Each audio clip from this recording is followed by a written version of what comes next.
সেদিন বড় ভাই মাওলানা তারেক মনোয়ার মহাজ বগুড়া এসে বলেছিল যে আমি হামজা কথা বলে, আরে ভাই আপনি আমার মতো 3 বছর ছেলে থাকলে আপনার শরীরও শেষ হবে। একটু ওরে বলছি পরে ও মনে কষ্ট হয়েছে বলে, হামজা তোমাকে ভালোবাসি আমি, হামজা বহু দোয়া তোমার জন্য আমি করেছি। তোমাদের শিক্ষা দিয়েছিল, কিন্তু ওই জামানায় যিনি প্রেরিত পুরুষ, তার মানে নবী এবং রাসূল, তার নাম হযরত মুসা, নাম কি?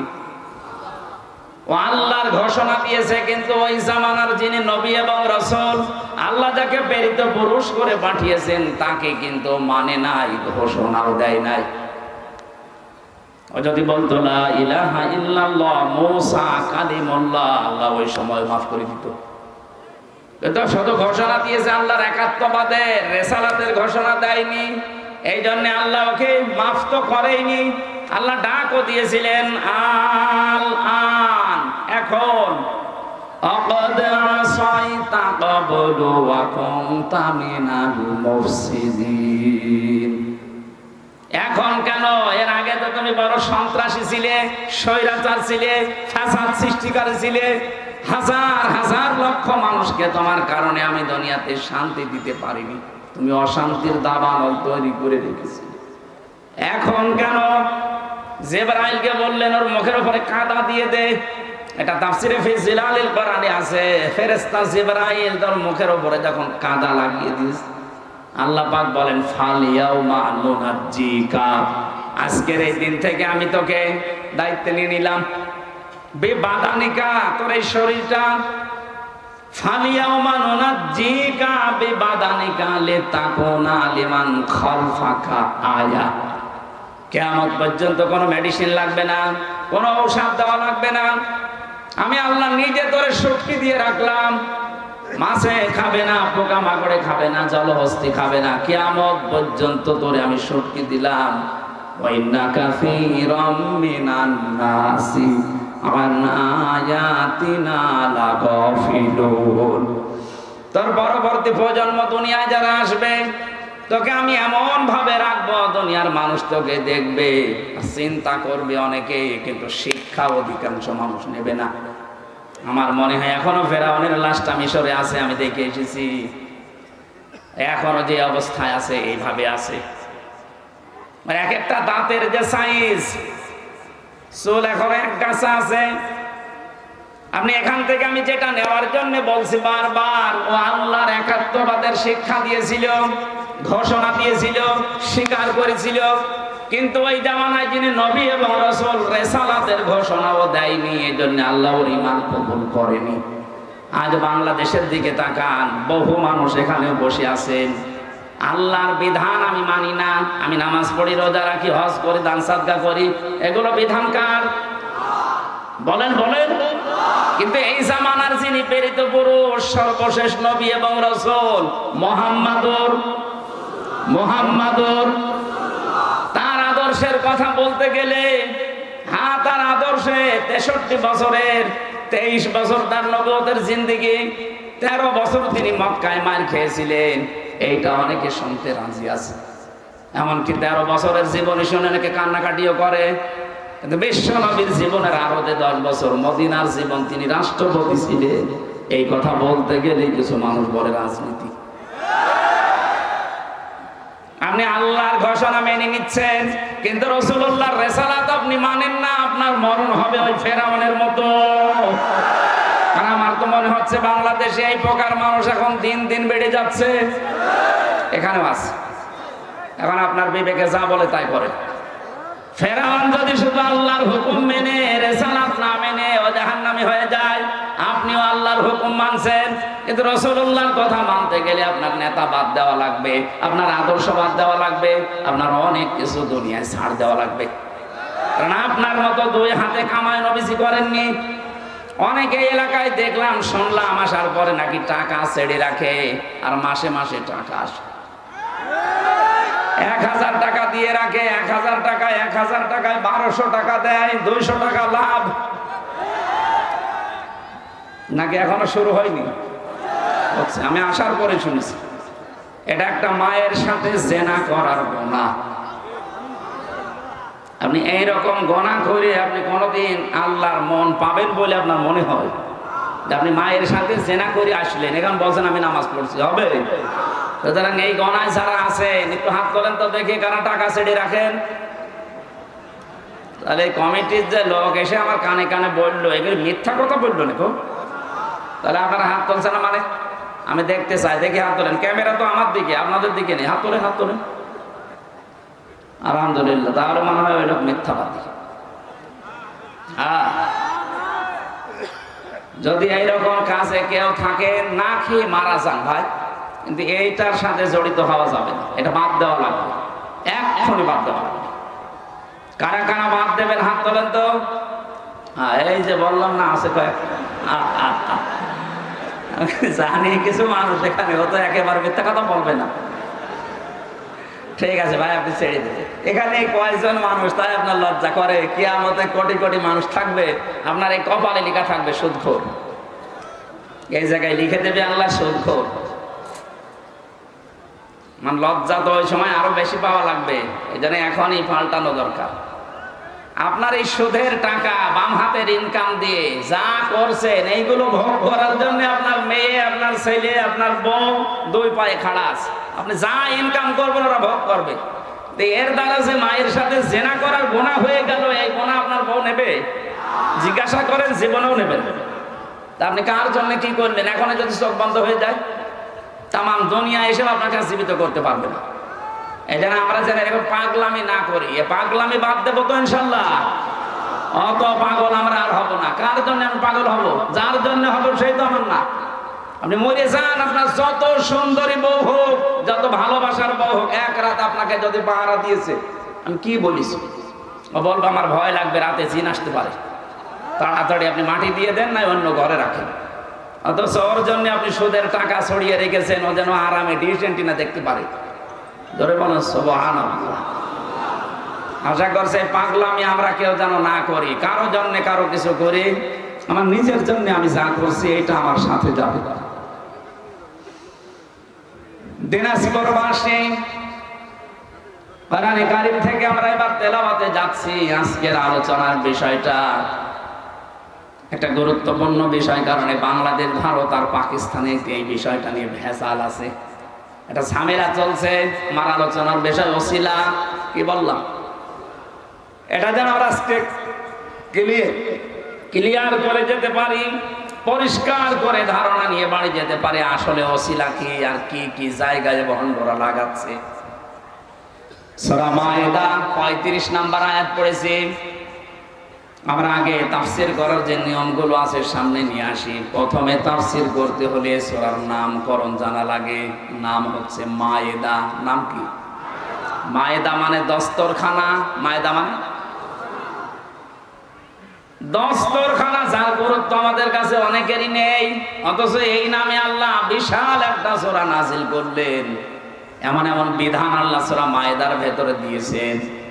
বিশ্বনবী জানিয়েছেন আয়াতের তাফসিরে, কোন মানুষ যদি দস্তরখানার বিছানো যে খাবার পড়ে যায়, ভাত হোক, রুটি হোক, তরকারি হোক, এটা যদি তুলে খেয়ে ফেলতে পারে, জান্নাতের হুরদের মহরানা আদায় হয়ে যায়।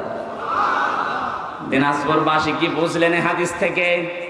আপনি জান্নাত পাবেন কিনা সে গ্যারান্টি নেই, আছে? অথচ এই ছোট্ট একটা আমল করার মাধ্যমে জান্নাতের হুরের সাথে যে বিয়ে হবে, তার দেন মোহরটা আদায় হয়ে যাচ্ছে। আপনি বিশ্বাস করতে পারেন আপনি জান্নাতে যাবেন। তাহলে এই আমলটা ঝেলায় খেলায় আমরা নষ্ট না করি। গামছা হোক, চাদর হোক, যে কোনো একটা কাপড় হোক, এটা যেন বিছিয়ে নেই সামনে। এটা নবীজি নিজের জীবনে করে দেখিয়েছেন। বিশ্ব নবীর এই সুন্নাতটা মারা গেছে। এটা যদি আমরা চিন্তা করতে পারি, কিয়ামতের ময়দানে এই একটা সুন্নাতের কারণে 100 গলা কাটা শহীদের সওয়াব নিয়ে ওঠা যাবে। বিষয়টা তুচ্ছ মনে হয়, আমাদের ছোট মনে হয়, অথচ বিশাল বিষয়। আমি সহ যারা এখানে আছি প্রত্যেকে যেন এই বিষয়ের উপরে আমল আজকে থেকে করতে পারি। দুনিয়ায় একদিকে যাক, আমার নবীর সুন্নাত আমার কাছে একদিকে। তামাম দুনিয়াকে আল্লাহ দস্তরখানা বলে ঘোষণা দিয়েছেন। তামাম দুনিয়াটাই আল্লাহর কাছে দস্তরখানা। দস্তরখানায় মানুষ কি করে? খাবার বিছিয়ে খাবারের প্লেট তৈরি করে খায়। কথা বলে না কেন? তামাম দুনিয়াটাই খাবারের প্লেট আল্লাহ বানিয়ে দিয়েছেন। যেহেতু রাজ্জাক নাম নিয়েছেন, তিনি রিজিক দাতা, আপনি না খেয়ে মারা যাবেন না। কারণ আপনার চাইতে তিমি মাছের পেট ছোট না, ছোট টন কে টন খাবার লাগে তার এক এক বেলায়। কমপক্ষে 3 বার করে তার খাবার খাওয়া লাগে, দিন রাত 24 ঘন্টা একটা তিমি মাছের। বিজ্ঞান জানিয়েছে 100টা আমির হামজা মিলে যা খাবার খেতে পারে, তিমি মাছ এক বেলায় সে খাবার খায়। বলেন তো, এত বড় বিশাল দেহের তিমি মাছের পেট, এই পেটের খাবার যদি আল্লাহ জোগাড় করে দিতে পারে, হামজার 1.5 থেকে 200টা খাবার লাগে, এই খাবার আল্লাহ দিতে পারবে না? কোন কারণে খাদ্যে ভেজাল দেন? কোন কারণে সিন্ডিকেট করে আজ বাজারের দ্রব্য মূল্যের দাম বাড়িয়ে দেন? আজ বাংলাদেশে যারা সিন্ডিকেট করে খাবারের দাম বাড়িয়ে দিচ্ছেন, আপনি বিশ্বাস করেন আপনার ঈমান নষ্ট হয়ে গেছে? আপনি আল্লাহর কাছে বড় জালেম। মানুষকে কষ্ট দেওয়া, মানুষের সাথে জুলুম করার নামান্তর এইটা। এই দিনাজপুর সহ বাংলাদেশের 64 জেলাতে যারা সিন্ডিকেট করে করে বিভিন্ন ব্যবহারিক জিনিসের দাম বাড়িয়ে দিচ্ছে, আপনার নামের আগে আপনি লিখে নিতে পারেন জালেম অমুক আলী। এই যে এই দেশে অনেক বামপন্থী রাজনীতি করতো অনেকে, এখন অনেকে বন্ধ করে দিয়েছে। তারা বলতো আমরা বামপন্থী, বুক ফুলিয়ে যারা বলতো আমরা বামপন্থী। আমার কুষ্টিয়া একজন ছিল ইনু, বুক ফুলিয়ে বলতো আমি বামপন্থী রাজনীতি করি। দুনিয়ায় যত কিছু আপনি দেখবেন বাম হাত দিয়ে করা হয়, ওটা ভালো কাজ না। বলে না কেন? কোরআনে কারিমে আল্লাহ জানিয়েছেন, ওয়া আসহাবুল ইয়ামিন মা আসহাবুল ইয়ামিন ওয়া আসহাবুশ শিমালি মা আসহাবুশ শিমাল। ডানপন্থী দুনিয়ায় যারা আছে এরা জান্নাতি, বামপন্থী যারা আছে এরা জাহান্নামী। বাংলাদেশে যারা এই কথা মুসলমান দাবি করার পরও বলেন যে আমি বামপন্থী, আপনি সরাসরি বলতে পারেন না যে আমি জাহান্নামী। কারণ বামপন্থী যারা তারা জাহান্নামী, এই কথা বলছেন না। চরম বালাদের ভেতরে আছে যারা বামপন্থী নিজেদেরকে দাবি করে, ওরা যেন নিজে স্বীকার করে নেয় যে আমি জাহান্নামী। সুতরাং খাদ্যে যারা ভেজাল দিচ্ছেন, ঔষধ মেশান, কীটনাশক দেন, খাবারের দাম বাড়ানোর জন্য যারা সিন্ডিকেট করেন, আপনি বিশ্বাস করে লিখে নিতে পারেন আপনি জালেম। আর জালেমের বিরুদ্ধে আল্লাহ নিজে মামলা দায়ের করবেন। এটা সূরা শূরা 25 নম্বর পারা 6 নম্বর পৃষ্ঠা 13 নম্বর লাইনের 42 নম্বর আয়াতের প্রথম অংশে আছে, ইন্নামাস সাবিলু আলাল্লাযীনা ইয়াযলিমুনান নাস।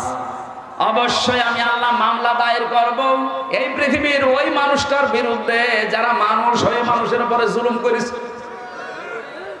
এই জন্য সিন্ডিকেট করছেন যারা, আজকে থামবেন। আপনি কার জন্য এই বাম হাতের ইনকাম করে রেখে যেতে চান?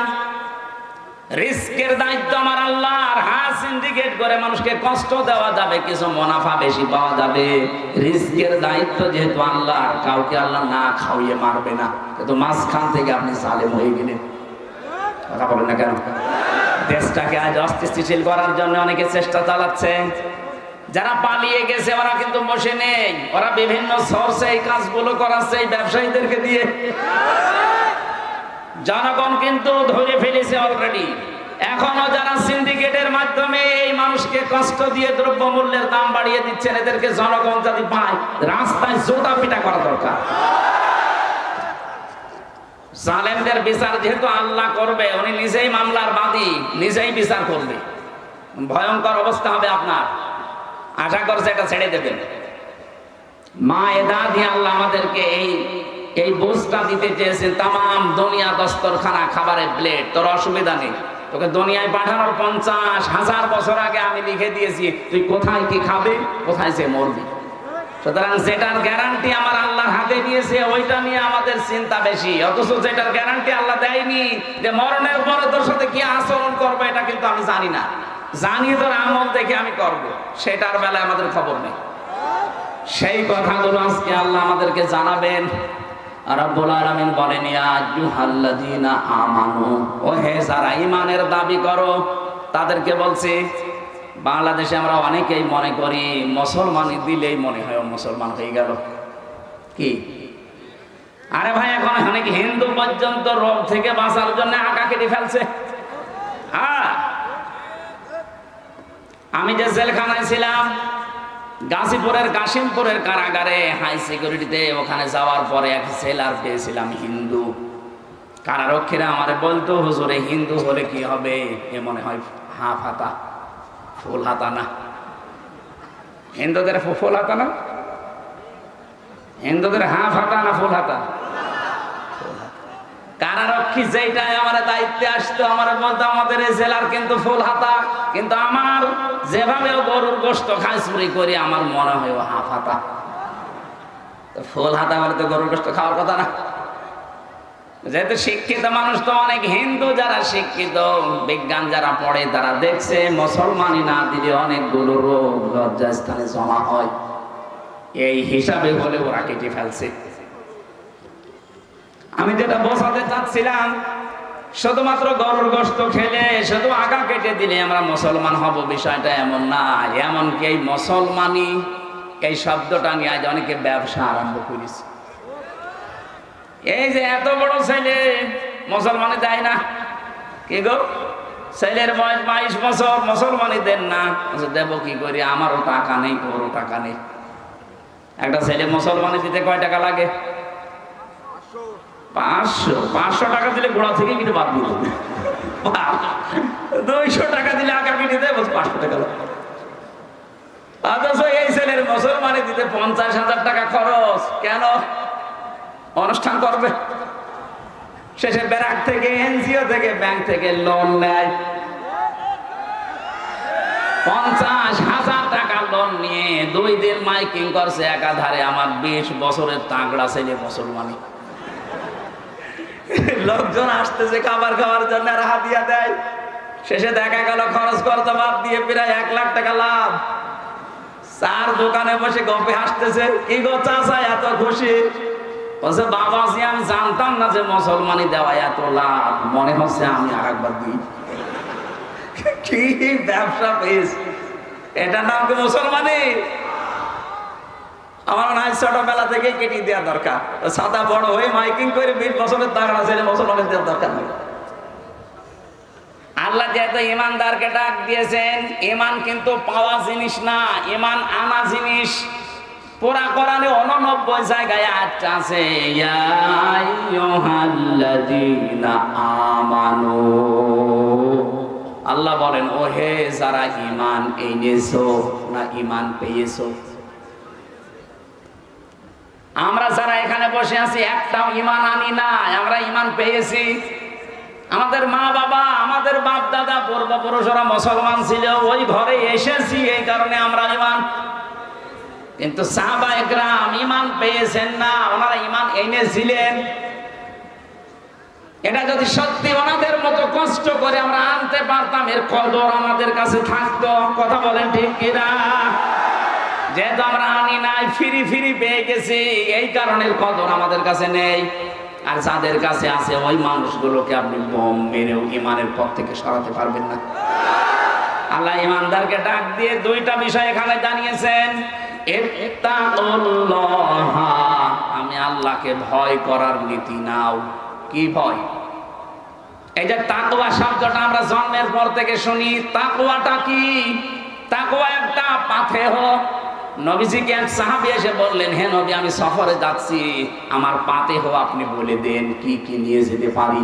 বিশ্ব নবী বললেন, তাকওয়া। কি বললেন? তাকওয়া নামক যে পাথেয় আছে, এইটা নিয়ে যাও। ডাক দিয়ে বলেন, হে নবী, আপনি আরো কিছু পাথেয়র কথা বলেন। নবীজি ডাক দিয়ে বলেন, হ্যাঁ, পাথেয়র আর একটা বিষয় আছে, তুমি ভালো কাজে আদেশ করবা, অন্যায় কাজে নিষেধ করবা। আর আমাদের কাছে কেউ যদি বলে, আমি সৌদিতে যাচ্ছি, আমি ভারতে যাচ্ছি, আমাকে পাথেয়র কথা কিছু বলেন, কি কি নেব, কি কি নেবা বুঝতে পারো না। নবীজি বলেছিলেন, পাথেয় হিসাবে তাকওয়া নিয়ে যাও। এখানে তাকওয়াটা কি, পাথেয় এটা আসলে বোঝা লাগবে। তাকওয়া মানে আল্লাহর ভয়, এটা তো সহজ অর্থ। তাকওয়ার 99টা অর্থ আছে। তাকওয়ার আসল অর্থ হচ্ছে আল্লাহর নিষিদ্ধ কাজগুলো ওই মুহূর্ত থেকে ঘৃণা ভরে ছেড়ে দেওয়ার নাম তাকওয়া। এইটা আজ আমরা সারা জীবন শুনলেও মানতে পারি না। আল্লাহর নিষিদ্ধ কাজ যেখানে যেটা পাবেন আজকে থেকে শুধু ছেড়ে দেবেন, ওর নাম খৌফ। ওর নাম কি? শুধু ছেড়ে দেওয়া। আর যদি পায়খানার মতো ঘৃণা করে ছেড়ে দেওয়া হয়, ওর নাম তাকওয়া। আল্লাহর নিষিদ্ধ কাজের যে প্রকাশ্যে অপ্রকাশ্যে কোনো অশ্লীল দৃশ্য দেখা, এটা নিষিদ্ধ কাজ না? কোরআন শরীফে প্রায় 27 জায়গায় আছে তোমরা প্রকাশ্যে হোক অপ্রকাশ্যে হোক অশ্লীল কোনো কাজের ধারে কাছে যাবা না।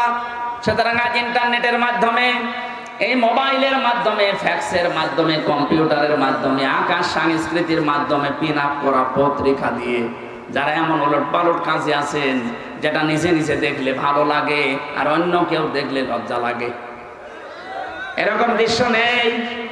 হ্যাঁ, কথা বলে না কেন? এগুলো নিষিদ্ধ কাজ। ওয়ালা তাকরাবুস জিনা ইন্নাহু কানা ফাহিশা ওয়া সাআ সাবিলা। জিনার ধারে কাছে যেও না। জিনা করা তো দূরের কথা, আল্লাহ কেন তার ধারে কাছের কথা বললেন? কারণ মানুষ একবারে লজ্জাস্থানের জিনা করে না, আগে সিস্টেমে যায়। প্রথমে হয়তো মোবাইলে কল দেয়, SMS করে, এরপরে ভিডিও কল, এরপরে আস্তে আস্তে এক জায়গায় হয়ে হাতের জেনা, মুখের জেনা, লজ্জাস্থান পর্যন্ত পৌঁছিয়ে যায়।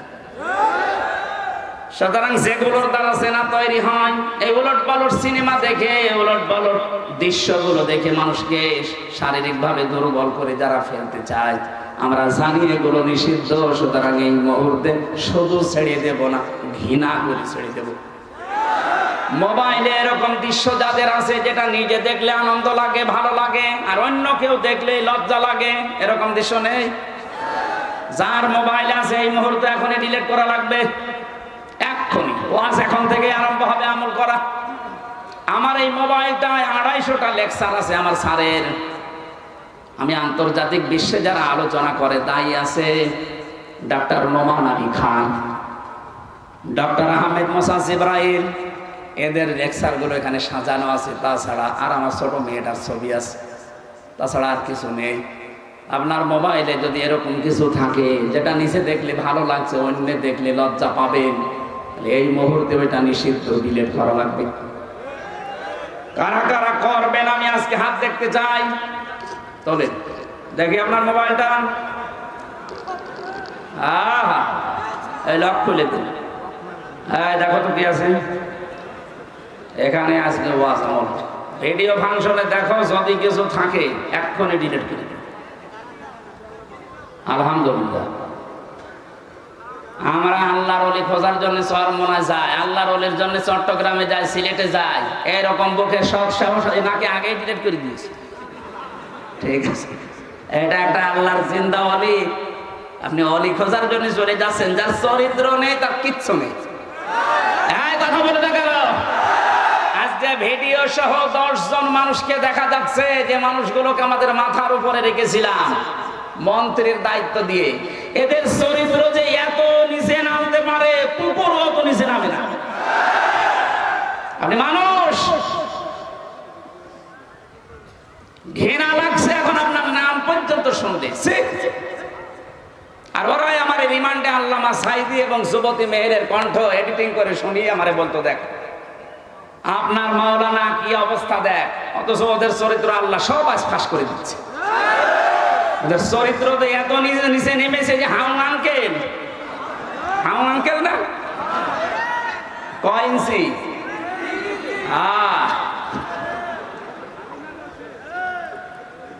আজকের বক্তাও তো হাউন আঙ্কেল।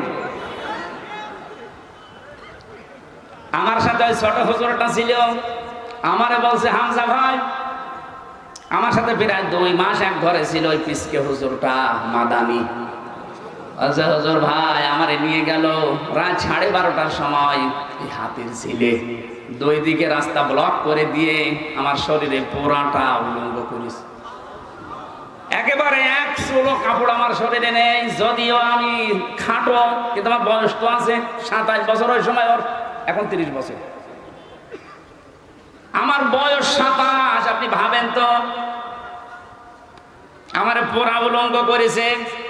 এরপরে একটা শার্ট নিয়ে এসেছে পুরুষের, একটা ছেঁড়া তালি দেওয়া দেওয়া একটা পায়জামা দিয়েছে আমার, প্যান্ট।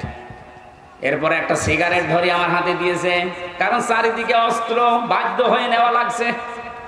হঠাৎ করে একটা অর্ধ উলঙ্গ মেয়ে লোক নিয়ে এসে আমার পাশে দাঁড় করিয়ে বলছে, এর ঘাড়ে হাত দিয়ে ভাবে। হাত আমি দিতে চাচ্ছিলাম না, জোর করে আমার হাত লাগিয়ে ছবি তুলতেছে। বলছে এইটা সকালে ছেড়ে দেব আর বলবো যে হুজুরের চরিত্র দেখো। বলছে আমি এক এসআইকে ডাক দিয়ে বললাম, ভাই আপনারা যা করছেন এটা কি আমার হারুন স্যার জানে? জানে না মানে উনি তো করছে। আমি এত অসহায় ছিলাম ওই সময়, এমনিতেই মাজলুম মানুষ, চোখের পানি ফেলে দিয়ে বললাম, রব্বুল আলামিন আমার সাথে যা হচ্ছে তুমি তো দেখতে পাচ্ছ। মাজলুমের দোয়া শুনি কবুল হয় তোমার নবীর হাদিস। এই অবস্থায় আমি ওর জন্য বরদোয়া দিলাম, ও আমাকে যা করেছে আল্লাহ তুমি ওকে তাই করো। ঠিক আল্লাহ এই মাজলুম আলেমের দোয়া কবুল করে ওরে উলঙ্গ করে জাতির সামনে দেখিয়েছে। ওর যে 3 ইঞ্চি বাংলাদেশ না তামাম দুনিয়ার মানুষ এখন জানে। বাইরের দেশগুলোতে আমি কিছুদিন আগে ছিলাম সৌদি আরবে, মদিনা থেকে তায়েফে যাচ্ছিলাম। যে ড্রাইভার আমার সাথে মদিনার স্থানীয় মানুষ, যাবার সময় আমারে বলছে, ইয়া হাজি ওল হজ্জা তাই না বিলা দোকান। ও হাজি দেশ কোথায়? আমি জি তুমি বাংলাদেশ। আমি বাংলাদেশ থেকে এসেছি। আমার এবার আরবিতে একটা গালি দিচ্ছে, হারামি। হারামি মানে? তার মানে আপনার দেশে যে দায়িত্ব ছিল ওই মহিলা একটা হারামি। আমি মনে করলাম যাক আর কিছু বলবে না হয়তো।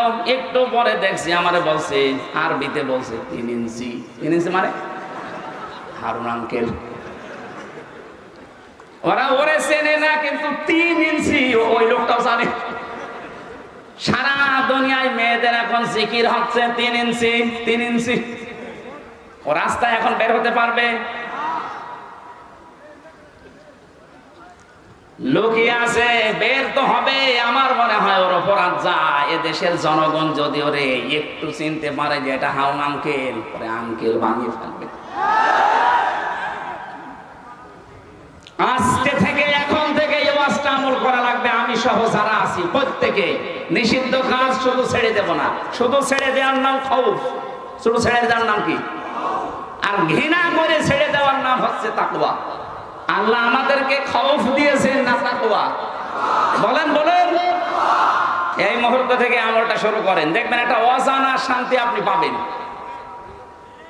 এই যে পশু পাখি, মুরগি, হাঁস, এদের এই পাখাটা যেমন বিছিয়ে দেয় ভাবে, দানা এভাবে বিছিয়ে দেওয়ার পরে পরের সাথে পর লেগে যায়, একটার সাথে আর একটা পর লাগার পথে এত মোলায়েম হয়, এত সফট হয়, কোমল হয়, এত নরম জায়গা। ওর নিচে যখন বাচ্চারা ওই জায়গায় আশ্রয় নেওয়ার পরে মা পাখিটা যখন নিজের এই দানাটাকে বিছিয়ে ধরে, তখন ওই নিচে দেখবেন একটা কিচির মিচির আওয়াজ হয়। এটা বাংলায় বলা হয় অনির্বচন সুখ। আমরাও যদি সত্যি আল্লাহর নিষিদ্ধ কাজ যেখানে যেটা পাবো যদি ঘৃণা করে ছেড়ে দিতে পারি, একটা অনির্বচন সুখ আলাদা, ওটা আল্লাহ দেবে। ওটা আমরা পেতে চাই না। যে সমস্ত মহিলাকে সামনে দেখা জায়েজ নেই, ওটা মোবাইলে, টিভির পর্দায় জায়েজ নেই। যেই মেয়ে লোকগুলোর যেখানে সামনে দেখা যায় যাচ্ছে, ওটা টিভির পর্দায়, মোবাইলের পর্দায়, কম্পিউটারে দেখা যায় যাচ্ছে। একটা মেয়ে লোকের পর্দা হচ্ছে মুখমণ্ডল, হাতের কবজি আর পায়ের পাতা বাদ দিয়ে পুরা শরীর ঢেকে রাখা লাগবে। কথা বুঝতেছে? আমাদের যাদের মা আছে, বোন আছে, মেয়ে আছে, ভাবি আছে, তাদেরকে বলছি আপনারা শাড়ি যারা পরেন, স্বামীকে আরো চাপ দেন যে আমার 5,000 টাকার শাড়ি কিনে দাও। মেলায় না, শাড়ি কেনার দরকার নেই। আপনি মুসলিম মহিলা, আপনি সালোয়ার কামিজ বানাবেন। শাড়ি পরে যদি আপনি নামাজ পড়তে যান, আসল যদি পড়ে যায়, চুল যদি বের হয়ে যায়, আপনার নামাজ ভেঙে যাবে।